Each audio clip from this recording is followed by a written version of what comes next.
Bienvenue et nous ouvrons ce journal par l'Algérie. Nous sommes à un peu moins de 48 heures de la date limite pour déposer les candidatures en vue de la présidentielle du 18 avril pour protester contre celle à un 5e mandat d'Abdelaziz Bouteflika, 82 ans, malade, sérieusement diminué physiquement.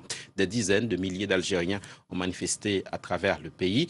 Nouveau geste de défi envers le pouvoir. Vers la fin des rassemblements, il y a eu quelques affrontements avec la police et des arrestations. Retour sur cette mobilisation.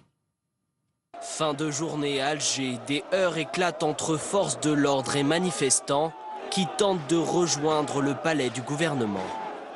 Ils sont repoussés à l'aide de grenades lacrymogènes et de fourgons blindés. Un peu plus tôt, une foule compacte de plusieurs dizaines de milliers de personnes s'était à nouveau réunie pacifiquement dans les rues d'Alger pour dire non à un 5e mandat du président Bouteflika. Tous les Algériens sont d'accord pour dire non au 5e mandat, pour dire à une meilleure représentativité de ce pays. 20 ans, c'est bien assez.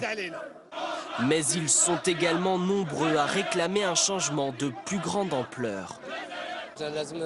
C'est tout le système politique actuel qui doit changer. Et je ne parle pas que de Bouteflika. Nous devons bâtir un nouvel État. Partout, la contestation prend de l'ampleur et se propage dans toutes les villes algériennes, comme ici à Oran, 2e ville du pays, ou encore à Constantine où le visage de la mobilisation est celui de ces jeunes qui aspirent à la nouveauté. Selon ce spécialiste du Maghreb, la jeunesse algérienne est bien au cœur de la mobilisation. 60% de la population algérienne a moins de 40 ans. Aujourd'hui, un quart des Algériens, 25% de la population, n'a connu que Bouteflika aux affaires. Donc c'est ceux-là qui se mobilisent. Ils se mobilisaient déjà, mais pour des choses plus prosaïques, sur la vie quotidienne. Aujourd'hui, ils font front commun et il y a une convergence sur cette question du 5e mandat.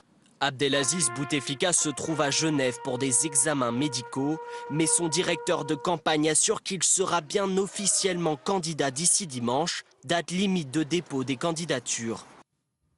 J'ajoute qu'une personne a été tuée à Alger au cours d'une bousculade pendant des heures entre policiers et manifestants. Pas d'éléments supplémentaires pour l'instant.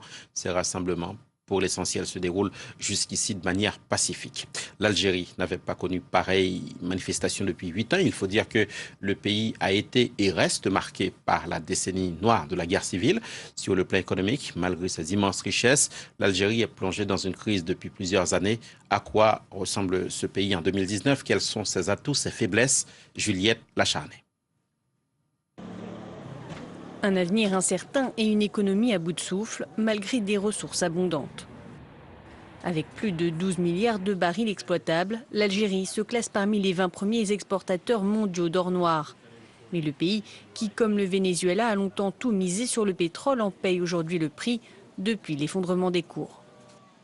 Peu diversifiée, l'économie algérienne est au bord de l'asphyxie.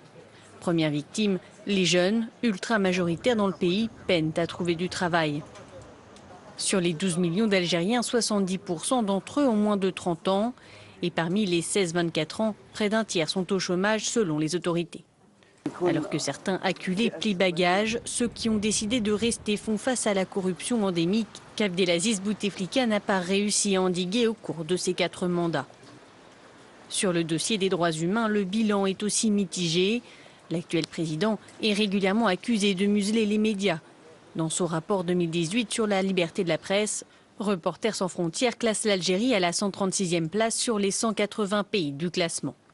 Malgré tout, l'Algérie reste un partenaire privilégié pour de nombreux pays, sur le dossier sécuritaire au Sahel notamment. L'Algérie, grande comme 4 fois la France et alliée des États-Unis, reste un acteur de premier plan dans la lutte contre le terrorisme. Nouvelle journée de mobilisation contre le régime en Algérie ce vendredi et premiers affrontements violents avec les forces de l'ordre comme ici à Alger. Une dizaine de personnes au moins ont été blessées. Dans la capitale algérienne, ce sont plusieurs dizaines de milliers d'Algérois qui sont descendus dans les rues pour dire non à un 5e mandat du président Bouteflika. Mais certains manifestants en veulent beaucoup plus.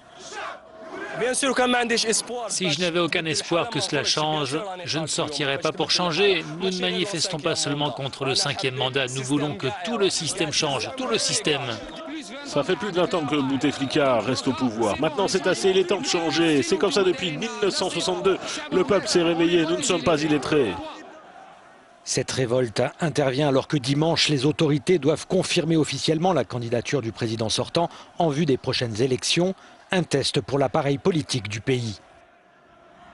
Si le régime s'entête à présenter la candidature de Bouteflika, ce qui est possible, il pourrait se dire que on va passer en force et on a les services de sécurité de notre côté, enfin le pense-t-il pour l'instant, mais je pense que si l'armée, notamment à travers le chef d'état-major Ahmed Gaïd Salah, qui joue le rôle d'arbitre pour l'instant, même s'il est toujours loyal au clan présidentiel, si ce même chef d'état-major lâche le clan présidentiel, il en est fini de Bouteflika.